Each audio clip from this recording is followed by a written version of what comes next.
අද අපි කතා කරන්න බලාපොරොත්තු වෙන්නේ විශේෂ සාපේක්ෂතාවාදයේ එන ට්වින් පැරඩොක්ස් නැත්නම් නිවුන් විරුද්ධාභාසය ගැන. එතකොට අයින්ස්ටයින් 1905 දී එයා සයන්ටිෆික් පබ්ලිකේෂන්ස් නැත්නම් එයාගේ විද්‍යාත්මක සොයාගැනීම් 4ක් පබ්ලිෂ් කරා. එතකොට අපි ඒ නිසා අපි කියනවා එයා අවුරුද්දයාගේ මිරකල් ලියේක නැත්නම් නිකන් විශ්මය ජනක අවුරුද්ද කියලා. එතකොට ඒ අවුරුද්ද එයා පබ්ලිෂ් කරපු පේපර්ස් 4 එකක් තමයි අපි කවුරුත් දන්න E = mc වර්ගය කියන සමීකරණය.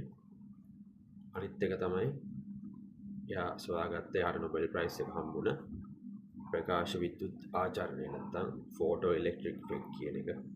ඊට පස්සේ තුන්වෙනි එක තමයි බ්‍රවුනියන් මෝෂන් කියන ද්‍රවයක අංශවල චලිතය ගැන සොයා ගැනීම.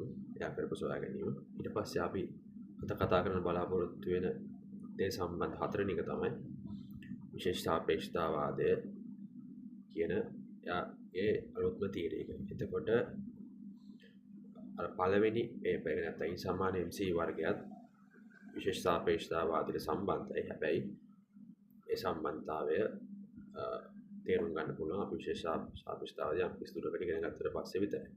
එතකොට අද අපි කතා කරන්න බලාපොරොත්තු වෙන්නේ විශේෂ සාපේක්ෂතාවාදයේ එන පැරඩොක්ස් එක. නැත්නම් තියරි එකේ අපි ඉස්සරහට කරගෙන යද්දී අපිට බලා ගන්න පුළුවන් වෙන විරුද්ධාභාසයක් ගැන. එතකොට මේකට අපි කියන්නේ ට්වින් පැරඩොක්ස් නැත්නම් නිවුන් විරුද්ධාභාසය කියලා. එතකොට මෙතෙන්දී ඇත්තටම වෙන්නේ එක හා සමාන නැත්නම් ඩෙන්ටිකල් ට්වින්ස් දෙන්නෙක් ඉන්නවා. එක වගේම ට්වින්ස් දෙන්නෙක් ඉන්නවා. එතකොට දෙන්නටම අවුරුදු 20යි.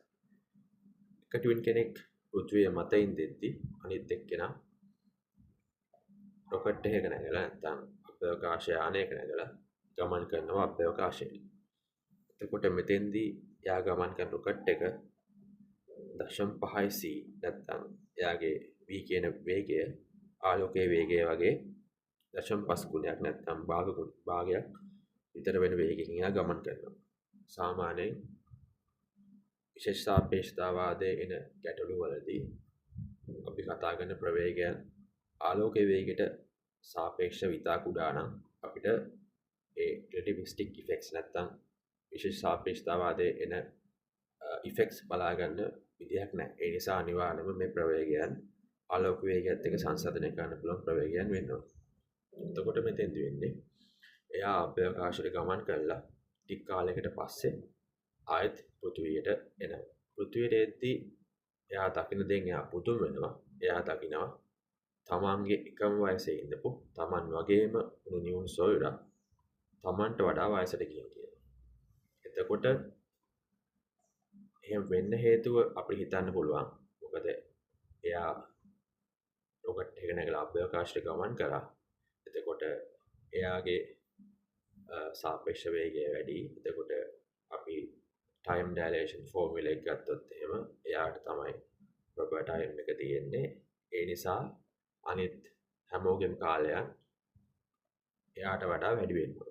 හැබැයි මෙතන තියෙන අත්‍යවශ්‍ය ප්‍රශ්නේ තමයි අපිට හිතන්න පුළුවන් රොකට් එක අනික් යන සාපේක්ෂව ඇත්තටම ගමන් කරේ පෘථිවිය ඉන්න කෙනා කියලා. එතකොට එහෙම ගත්තොත් එහෙම වයසට යන්න ඕන රොකට් එකේ ඉන්න එක. එතකොට මෙන්න මේ සිද්ධිය අපිට කියන්න පුළුවන් විදි දෙකකට බලද්දී අපිට පේන්නේ උත්තර දෙකක්. එතකොට ඒ විදි දෙකම හරි වගේ අපිට පේනවා. ඒ නිසා අපි මේ වගේ දෙයකට කියනවා විරුද්ධාභාසයක් කියලා. සරලව කියනවා නැත්නම් පැරඩොක්ස් එකක් කියන්නේ සරලව ඒ වගේ සිද්ධියක්. එතකොට මේක ඇත්තටම අපිට හිතන්න පුළුවන් මේක ඇත්තටම තියරි එකේ තියෙන ප්‍රශ්නයක් කියලා. හැබැයි අපි මේ සිද්ධිය ගැන හරියට බලද්දී අපිට තේරෙනවා මෙතෙන්දී පැරඩොක්ස් එකක් ඇති වෙන්නේ තියරි එකේ තියෙන ප්‍රශ්නයක් නිසා නෙවෙයි.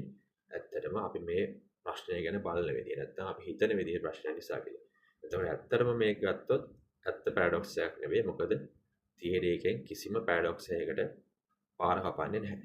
එතකොට මේ පැරඩොක්ස් එකේ උත්තරය කිහිපයක් තියෙනවා. ඒ උත්තරය කිහිපයක් ගැන සාකච්ඡා කරන්න පුළුවන් ඊළඟ වීඩියෝ එකකින්.